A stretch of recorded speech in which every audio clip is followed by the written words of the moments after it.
Salut à vous les champions et championnes, c'est Dachem, donc j'espère que vous allez bien de votre côté. On se retrouve pour la review de la nuit 1 de WrestleMania 37. Donc, on va commencer par le premier match. Alors, qu'est-ce que je peux dire déjà sur ce pay-per-view, sur la nuit 1 du pay-per-view? Je m'attendais pas à d'aussi bons matchs. Il y a eu un seul mauvais match qui n'est pas dans la moyenne, qui n'est pas dans la moyenne, on va dire. Il y a un seul mauvais match qui n'est pas dans la moyenne, je crois. Et sinon, le reste, je fus agréablement surpris par plusieurs trucs. Et pour le dernier match, qui était le main event, c'est-à-dire Sasha Banks contre Bianca Belair pour le titre de SmackDown, on va revenir là-dessus parce qu'il y a un truc que je n'ai pas compris. Donc voilà. Donc le premier match annoncé, c'est en plus c'est le premier match et c'est le match le plus long de la soirée. Il a duré 18 minutes 20. Pour vous dire, tous les matchs ont duré plus de 10 minutes sauf un. Il n'y a qu'un seul match qui a duré moins de 10 minutes. Sinon tout le reste a dépassé les 10 minutes. Donc, premier match c'était Bobby Lashley, le champion WWE, accompagné de MVP contre Drew McIntyre. Alors, McIntyre qui arrive, il obtient une ovation. Bobby, il y a très peu de réactions. Le match est plutôt lent. Lashley a pris l'avantage grâce à des coups à l'extérieur du ring. Alors McIntyre qui a tenté le armbar après une esquive. Là je vous dis ce que je note parce que comme ça je vous dis un petit peu les détails. Comme d'habitude. McIntyre quand il y a un avantage, il est soutenu par le public. Il tente son future shock DDT, il n'arrive pas à le placer. Et il arrive à porter une souplesse, une sacrée souplesse. Je ne sais plus le nom de la prise. Lashley qui nous a fait une espèce il nous a fait une grosse prise, mais je ne sais pas son nom, j'ai pas réussi à retenir. Je crois que je l'ai noté plus tard. Je regarde.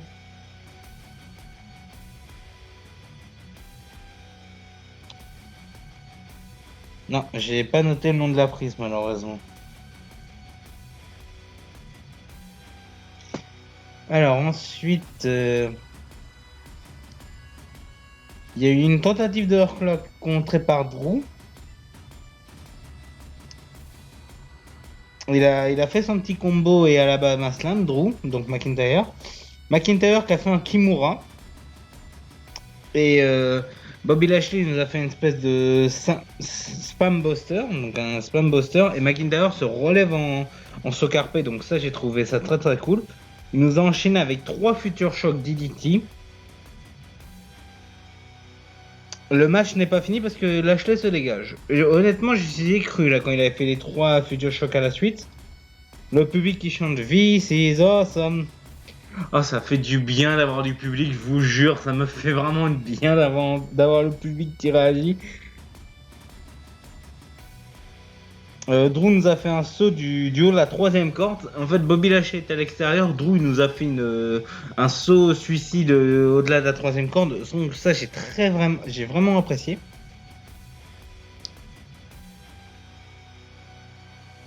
Ah oui, Drew qui a réussi à contrer le Hurtlock. Donc, nouvelle tentative de Hurtlock. Drew l'a contré en Kimura de Brock Lesnar. Donc, c'est la première fois que je vois McIntyre utiliser le Kimura. Donc, 2 fois dans ce match, il l'a fait. Lashley arrive à la corde. McIntyre qui avait le match en main, il s'apprête à faire son Claymore pour finir le match. MVP qui distrait McIntyre en disant un truc, je crois qu'il disait Bobby, les wake up ou un truc comme ça. Du coup, ça distrait McIntyre.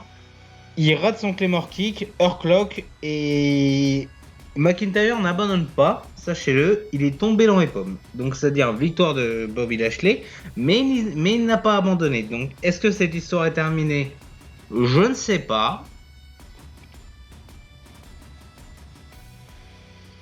Mais sachez que c'est l'arbitre qui a décidé que le match était fini par perte de connaissance. Alors j'ai noté match très bon, à bon 3 étoiles et demi, parce qu'honnêtement, avec le public, le fait que ça soit le premier match, ça a rajouté des points. Et j'ai enlevé un quart de point, malheureusement, parce que Parce qu'il y a eu la disruption des MVP. Il aurait été à 3,75 s'il n'y avait pas eu la distraction. La distraction, pardon. Et du coup, j'ai noté quelle sera la prochaine étape pour Bobby Lashley. Donc, soit c'est McIntyre ou peut-être quelqu'un d'autre, j'expliquerai après. Et pour les pronos qu'on avait fait avec Max, qui est sorti très tard hier, je m'en excuse, mais la vidéo est sortie très tard. Et du coup, ça nous fait 0-0 parce qu'on avait tous les deux dit McIntyre. Donc ça fait 0-0. Ensuite, on va passer au match, le Tag Team Turmoil match. Donc, on a une équipe qui s'est rajoutée. Une équipe qui s'est rajoutée à SmackDown. Sachant qu'on avait fait les pronostics avant SmackDown. Donc, c'est Carmella et Billie Kay qui ont été rajoutés. Donc, déjà, c'est... Les deux premières équipes, c'était Lana et Naomi contre Carmella et Billie Kay. Lana, j'ai remarqué, elle avait fait beaucoup de progrès. Et après, j'ai rien d'autre à dire sur entre les deux équipes parce que c'était un peu du classique. Et Naomi s'est fait éliminer suite à un combo de tombé. En gros, pour vous expliquer, c'est Billie Kay qui faisait le tombé et Carmella était derrière en mettant les jambes sur Billie Kay pour donner plus de poids pour éviter que Naomi se relève. Elle se tenait dans les cordes en fait et l'arbitre ne l'a pas vu. Donc ça, c'est la première fois que je vois tricher comme ça et c'était très ingénieux. Ils ont voulu le refaire plus tard, mais simplement ça n'a pas marché.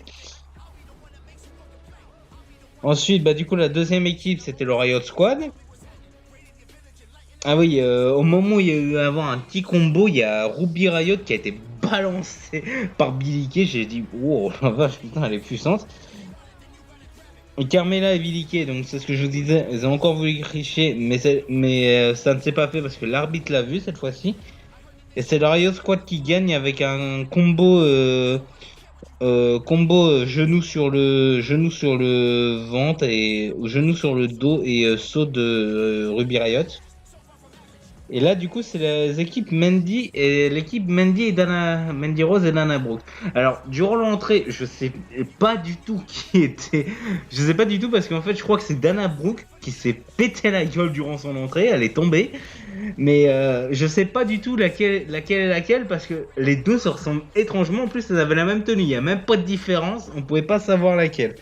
Là, du coup, c'est pour ça que ça m'a un petit peu perturbé. Ruby a subi beaucoup d'assauts durant le match. Elle a réussi à faire un autre tag et combo du Riot Squad, mais l'équipe adverse résiste. Donc, ils ont voulu refaire le même combo, mais ils ont résisté. Du coup, l'équipe de Mandy et Dana, ils ont fait un combo, mais Liv Morgan, elle arrive à retourner le tombeau, elle arrive à résister. Et à la fin du match, en gros, je crois que c'est Dana Brooke qui fait un tombé sur Liv Morgan. L'arbitre avait compté presque 3 et tout de suite après, Liv Morgan a retourné le tombé et Mandy Rose et Dana Brooke se sont fait éliminer comme ça.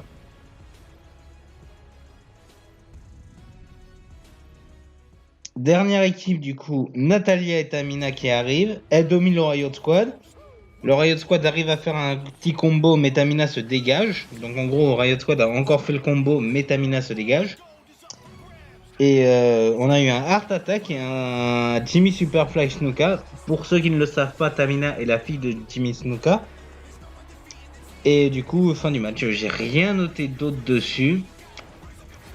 J'ai rien noté d'autre entre Liv Morgan Riot Squad et Natalia Tamina.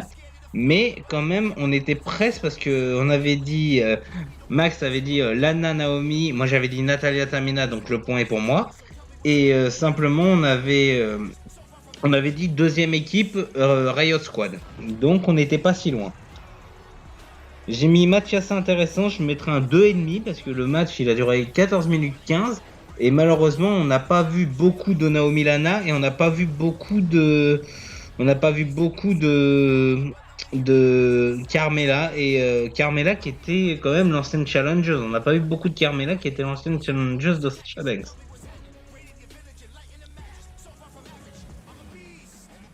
Ensuite, le meilleur match de la soirée. Dommage qu'il n'a pas duré plus longtemps, mais franchement, ça se satisfait. Seth Rollins contre Cesaro. Alors, Rollins qui arrive en premier. il a une nouvelle musique d'entrée. Alors, je ne sais pas si elle y était avant. Je crois pas. Je crois pas que la musique était avant. Donc, nouvelle musique d'entrée. Cesaro qui est chaud. Ah oui, là, ça faut faire le ça. Dès le début, la cloche sonne. Cesaro, direct, il nous fait une manchette à l'européenne. Même pas 2 secondes, paf, direct. Alors, c'est la première fois que je le vois comme ça. On a eu un combo de Rolling Superplex et Falcon Arrow. Cesaro qu'enchaîne les coups et le public veut qu'il fasse son swing. Donc ça, Cesaro est quand même bien aimé par le public. Alors, il en a fait 9 parce qu'il était un tout petit peu blessé au bras. Il a fait un sharpshooter. Il a voulu tenter le neutralizer, mais Rollins contre. Rollins nous a fait un splash inversé. Donc ça, je sais pas du tout pourquoi il nous a fait ça, mais pour vous expliquer, d'habitude un frog splash, il saute devant, ou sinon il fait un 460 splash, il tourne autour. Il tourne en rond en fait avant de faire le splash. Là, simplement, il nous a fait un saut arrière à la Kofi Kingston, sauf qu'il est retombé aussi sur Cesaro en face. Donc je sais pas comment il a fait ça, mais c'est la première fois que je vois ça. Le match est bourré de contres. Neutralizer de Cesaro en contre, simplement Rollins voulait faire un stomp, il a contré le stomp en neutralizer. Ah non, pardon, pardon. Non, il a voulu faire une prise Rollins, Cesaro nous a fait un neutralizer à la va-vite. Il a voulu retenter un neutralizer Cesaro et ça a été contraint au pedigree. Rollins nous a fait une sorte de coup de pied retourné, c'est ce qu'il fait, il pose son pied gauche, je crois, et il attaque avec le pied droit. Donc ça c'est une de ses nouvelles prises. On a eu un stomp contré en manchette à l'européenne. On a et à la fin du match, du coup, Cesaro a enchaîné Torturag en swing. Simplement, il a son adversaire sur les épaules. Il le tient même pas. Il tourne avec Rollins sur le corps grâce à la nuque. Il tient Rollins grâce à la nuque. Je sais pas comment il a fait ça. Et ensuite, il nous a fait un swing, 23 swings en tout, et neutralizer, victoire de Cesaro. 11 minutes 35 le match, mais il vaut vraiment le coup d'œil. Et je mets un bon 4 étoiles pour ce match. Franchement, il m'a pas plu, il m'a pas déçu, je voulais dire, il m'a pas déçu, il a été très bon. Le match est franchement très très cool. Peu de temps. La pile de bon temps, j'aurais voulu un peu plus, mais c'est pas grave. De bons combos, de bons comptes, le public très interagi avec Cesaro. Pour moi, ça vaut un 4 étoiles ce match. Et du coup, pour les pronostics qu'on avait fait avec Max, du coup, il revient parce que j'avais dit une victoire de Seth Rollins. Donc on revient à égalité 1-1.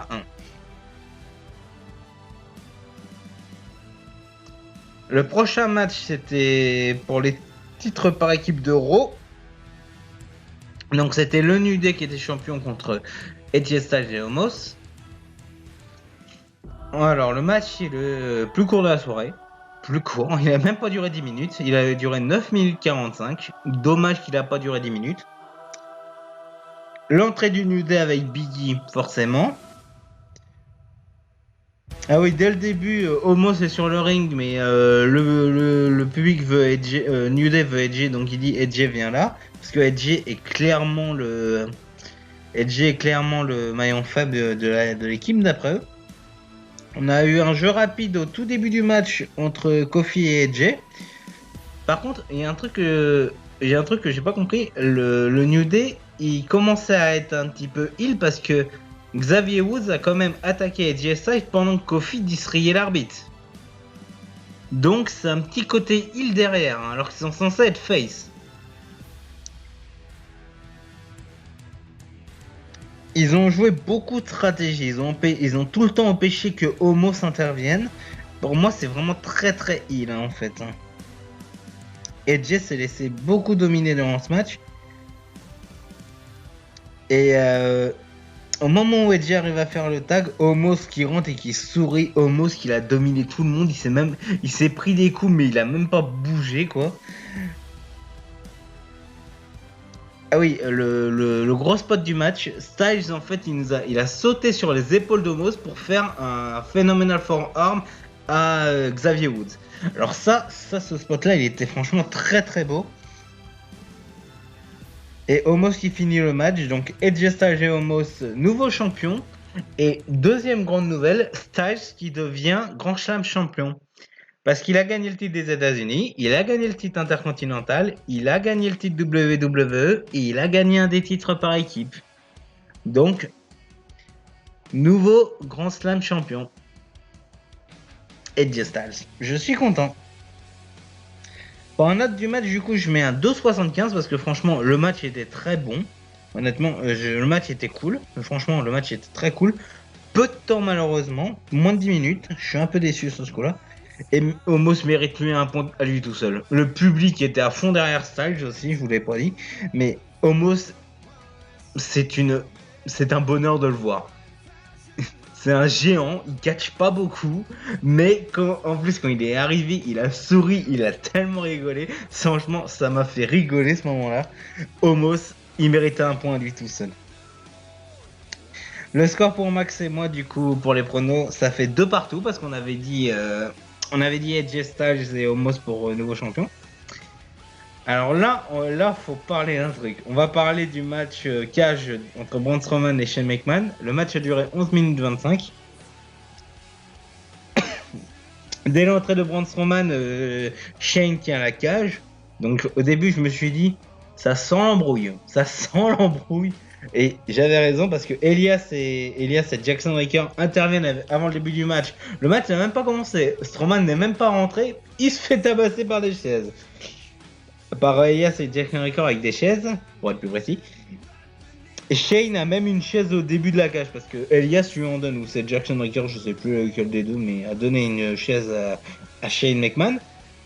Et Shane a vraiment peur de Braun. Alors, j'ai pas aimé ce match parce que Shane essayait de fuir tout le temps ou il utilisait des armes. Donc voilà.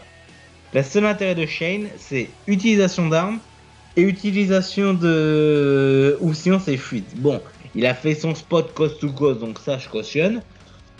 Mais c'est tout. Et du coup, Braun était un petit peu affaibli à la jambe à cause de Elias et Jackson Ryker. Ah oui, à un moment, Elias et Jackson Ryker sont montés sur la cage pour essayer de dégager Shane. Bah, passer par la porte, bande d'abrutis. Mais du coup, Strowman les a dégagés. Et Shane, ah oui, il a utilisé aussi une boîte à outils. Il a frappé Strowman avec sur le crâne. En fait, j'ai eu l'impression que c'était un asylum match, quoi. Ah oui, Shane allait gagner. Ah oui, alors ça, c'est la grosse erreur de Shane. C'est la fin du match. Shane allait gagner. Il passe sa main à travers le grillage. Il fait un petit au revoir comme ça. Strowman se réveille. Il tient la main de Shane. Shane essaie de dégager. Il peut pas parce que Strowman tient clairement la chaîne. Strowman n'a pas le temps de monter. Il prend son autre main. Il arrache le grillage. Je vous mettrai une photo de l'illustration, mais il a arraché le grillage de la cage. D'habitude, quand on pousse quelqu'un, la cage s'ouvre, mais arracher le grillage, c'est très fort quand même. Et simplement, du coup, Braun, il a ramené Shane à travers le grillage qui était pété. Et simplement, ils sont montés tous les deux. Shane a été balancé par Strowman du haut de la cage dans le ring, bien sûr, je précise. Sinon, il aurait gagné. Et on a eu Rolling Power Slam et victoire de Braun. Alors, je mettrai un 2 pour celui-là. Je mets 2 points pour ce match-là. C'est pas qu'il était pas bien. C'est juste que je n'ai pas aimé le comportement de Shane. Et le seul il y a eu le coast to coast qui était bien. Et il y a eu le pétage du grillage qui a été bien. Sinon, le reste, c'est du classique, quoi. Et pour les pronos, on est à 3 chacun. On est à 3 points chacun pour l'instant. Sur 7 matchs, on est à 3 points. Ensuite, le match que beaucoup attendaient. Moi, j'attendais bien, mais pas trop non plus. Alors, c'est le tag team match entre Bad Bunny et Damian Priest contre John Morrison et The Miz. Le match a duré 15 minutes 5. Alors, il y avait des lapins du coup tout autour du ring. Et Miz et Morrison sont venus en chantant le clip Hey Hey Hop Hop. Donc ça, déjà, c'est très classe. L'entrée de Bunny qui est classe avec un camion, lui il est sur le camion, franchement il est sur le toit du camion, ça j'ai bien aimé aussi. Et Bad Bunny, je vais vous dire franchement, Bad Bunny c'est le MVP du match. Il est resté les 3/4 du match à se battre contre Miz et Morrison. Excusez-moi. Mais franchement, Bad Bunny, il a géré son match. Il a tout tenté, il a tout résisté. Honnêtement, je félicite Bad Bunny. Il s'est même foutu de la gueule du Miz en disant « Oh, ça !» Donc ça, franchement, j'ai bien aimé. Le public était à fond derrière Bad Bunny. Il disait « Let's go Bunny, go Bunny, go Bunny !» Le public était à fond derrière Bad Bunny. Ah oui, Morrison, autre point du coup. Morrison nous a fait une Booker T parce que Booker T était dans les commentateurs. Et durant le match Shane Strowman, c'était Jerry Lawler qui était dans les commentaires. J'ai pas compris pourquoi. Booker T c'est logique, mais Jerry Lawler, je sais pas. Du coup, qu'est-ce que je peux dire? Ah oui, Bad Bunny et Damian Priest nous ont fait un combo ensemble, ils ont fait une souplesse ensemble. Donc ça, franchement, à ce moment-là, ils ont même tenté le double tombé. Je me suis dit, ça va finir comme ça serait très beau. Et non, ça n'est pas fini comme ça. Et Bunny a son WrestleMania moment parce qu'il nous a fait un saut, un crossbody à l'extérieur du ring. Damien Priest voulait finir un match. The Miz, ça a fait le Skull Crushing Finale. Bad Bunny qui intervient. Et Bunny qui nous a fait une espèce de. Un Bunny Destroyer sur John Morrison à l'extérieur du ring. Franchement, le match Bad Bunny, c'est la première fois que je le voyais catcher, mais il sait catcher, il se bat bien, franchement. Et du coup, on a. Et du coup, à la fin, c'est Bad Bunny qui tenait The Miz, crossbody. Non, c'est Damian Priest qui tenait le Miz, crossbody de Bad Bunny sur le Miz.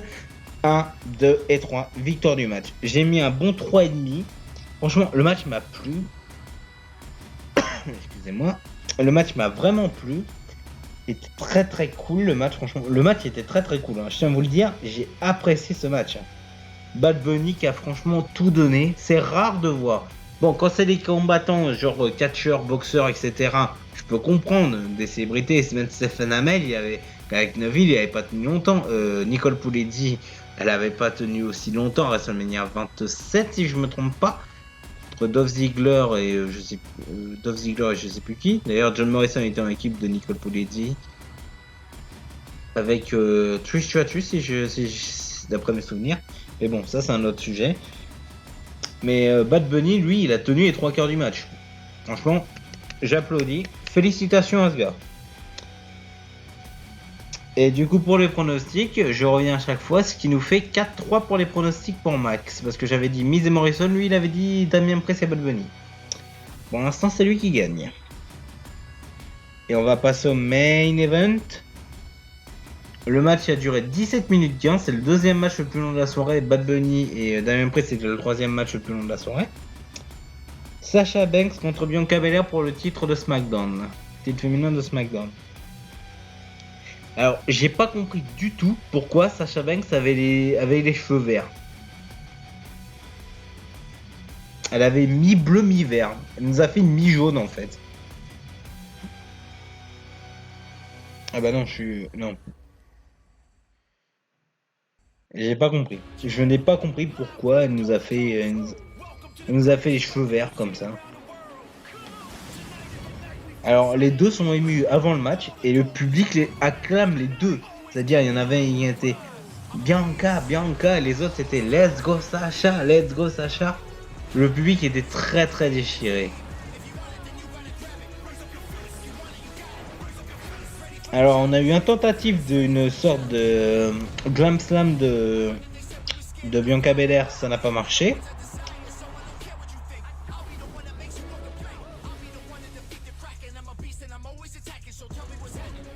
On a eu un suicide dive de Sasha à l'extérieur. Bianca l'a réceptionné et l'a porté à bout de bras au bout du ring. Simplement, Suicide Dives, Bianca réceptionne Sacha, elle la tient dans ses bras, et elle revient dans le ring comme ça, en tenant Sacha au bout de bras. Ça, c'était impressionnant. Ensuite, Sacha Banks s'est beaucoup servi de la tresse de Bianca. Elle a voulu faire une. Elle a tenu la tresse, Bianca tenait la tresse. Du coup, c'est Bianca qui a poussé Sacha dans l'escalier à l'extérieur. Sacha a voulu faire un météore à l'extérieur. Bianca a esquivé. Donc deux erreurs de Sacha Banks. Bianca nous a fait une Giant Suplex. Elle nous a presque fait un TKO, mais ça a été contré. Elle a fait un 450 splash. Ça a été contré. On a eu un double powerbomb de Bianca. Mais la troisième est contrée par un X-Factor. Elle voulait faire une troisième powerbomb X-Factor du coup. On a eu un double Tornado DDT parce que double tournier en fait. Simplement Bianca était en record. Sacha monte, elle fait un Tornado DDT, elle va jusqu'au corps, elle refait un tour et là elle passe le DDT. Donc double Tornado DDT. Je sais pas comment ça s'appelle.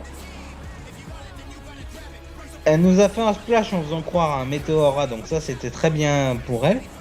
Et à partir de ce moment-là, Sacha a agi comme une heal.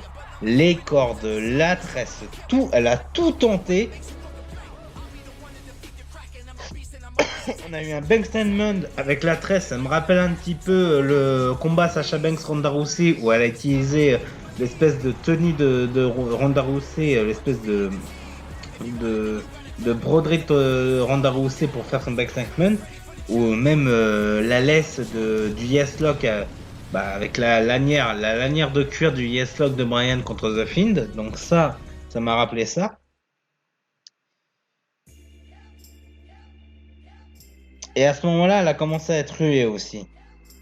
Elle nous a refait un Meteora, ça a raté. 450 plages de Bianca, Sacha se dégage. Et les deux sont frustrés. Et là, je vais parler de quelque chose. Bianca Belair nous a fait un coup de natte. Elle a pris sa natte, elle a fouetté Sacha Banks avec. Alors dites-moi dans les commentaires si ce coup-là est autorisé. Parce que les cheveux, ça peut être considéré comme une arme. Alors, est-ce que le coup de l'arbitre, ça veut dire pas de disqualification? Alors c'est autorisé, ou est-ce que ce n'est pas autorisé et Bianca aurait dû perdre le match? Dites-le moi dans les commentaires parce que je n'ai pas compris pourquoi le coup de natte est autorisé, sachant que ça peut être considéré comme une arme. Après du coup, on a eu un TKO de la part de Bianca Belair et 1, 2, 3 nouvelles championnes. Alors je vais noter 3,25 pour ce match. J'aurais mis 3,5 s'il n'y avait pas le coup de natte, mais j'ai pas compris pourquoi le coup de natte était présent. Et le match était cool franchement. Donc note de la nuit 1 de WrestleMania, ça fait 3.07 pour l'instant.